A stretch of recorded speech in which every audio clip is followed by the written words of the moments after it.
Bismillahirrahmanirrahim. Assalamualaikum warahmatullahi wabarakatuh. Selamat datang rekan-rekan semua, Bapak Ibu pejuang P3K, dan pada konten hari ini saya akan membagikan sebuah berita yang dikutip dari halaman garutsuara.com, yang mana beritanya bertemakan Kepala PKN sekaligus dosen UGM sebut pengangkatan ASN P3K bukan penampungan yang gagal tes. Begini katanya. Baik, kita langsung saja simak beritanya. Ini diambil dari laman garutsuara.com tanggal 13 Mei 2023 ya. Lahirnya Undang-Undang Aparatur Sipil Negara atau Undang-Undang ASN Nomor 5 tahun 2014 ternyata menjadi cikal bakal terbentuknya P3K. Di samping itu, adanya transisi kepemimpinan dari SBY ke Presiden terpilih Joko Widodo saat itu turut mewarnai proses rekrutmen honorer menjadi ASN. Penghapusan honorer dalam peta kepemimpinan Joko Widodo dipertegas dengan lahirnya Undang-Undang ASN Nomor 5 Tahun 2014. Pengangkatan honorer menjadi PNS diatur oleh PP Nomor 56 Tahun 2012 menjadi berubah secara total. Dampak terbitnya Undang-Undang ASN Nomor 5 Tahun 2014. Kepala BKN periode 199 sampai 2000 sekaligus dosen UGM Profesor Sofyan Effendi mengenalkan istilah P3K sebagai bagian dari profesi ASN. Profesor Sofyan Effendi yang dikenal sekaligus selaku penggagas lahirnya P3K kala itu menginginkan adanya reformasi birokrasi dalam tata kelola kepegawaian di Indonesia. Sebagai salah satu pencetus lahirnya Undang-Undang ASN Nomor 5 Tahun 2014 itu berharap pemerintahan dapat lebih cepat menyesuaikan diri dengan tuntutan masyarakat.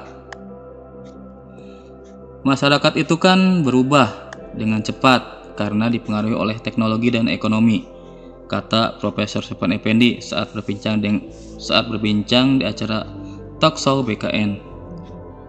Di masa lalu, tugas-tugas pemerintahan tersebut hanya satu tipe pegawai, yakni PNS.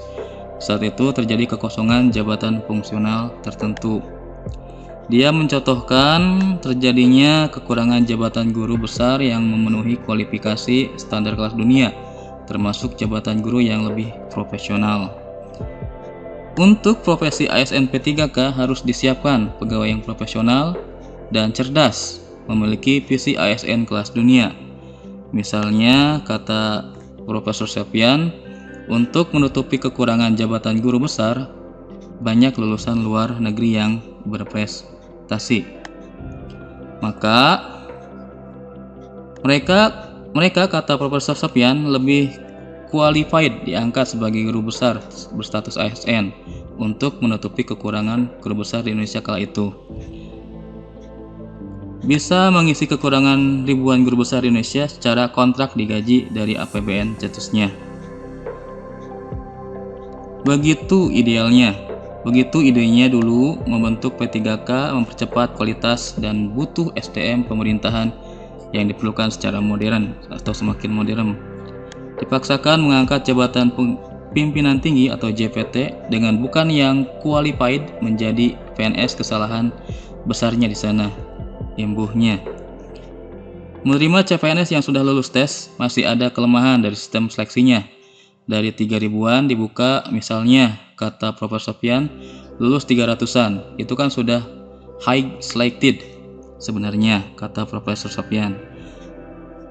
Profesor Sofyan menegaskan P3K bukan tempat untuk menampung orang-orang yang tidak lolos dalam tes seleksi. Jika P3K menampung orang yang gagal tes, ini kesalahan besar, dan itu merupakan penyimpangan kayak penampungan, tandasnya. Profesor Sofyan menjelaskan P3K tempat penampungan orang-orang yang gagal tes. Sekali lagi, Prof. Sofian menjelaskan P3K bukan tempat penampungan orang-orang yang gagal dalam tes. Sebab jika itu dilakukan akan menurunkan kualitas pegawai ASN di Indonesia.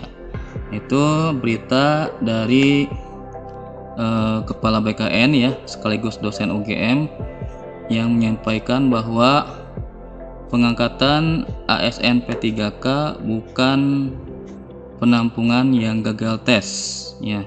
Mudah-mudahan saja untuk Bapak Ibu rekan-rekan semua yang pada kesempatan ini sedang menunggu pengumuman pasca sanggah sampai tanggal 22 Mei, yang misalkan yang sudah lulus selamat, kemudian yang statusnya masih P, mudah-mudahan ada kebijakan, misalkan ada perankingan atau penurunan passing grade untuk formasi yang masih kosong.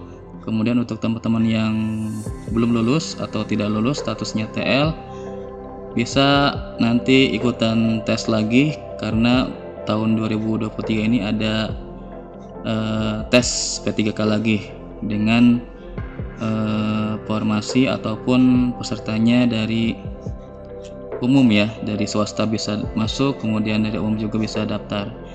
Dan mudah-mudahan kita semua bisa diberikan kelancaran dan kemudahan untuk kedepannya. Terima kasih. Assalamualaikum warahmatullahi wabarakatuh.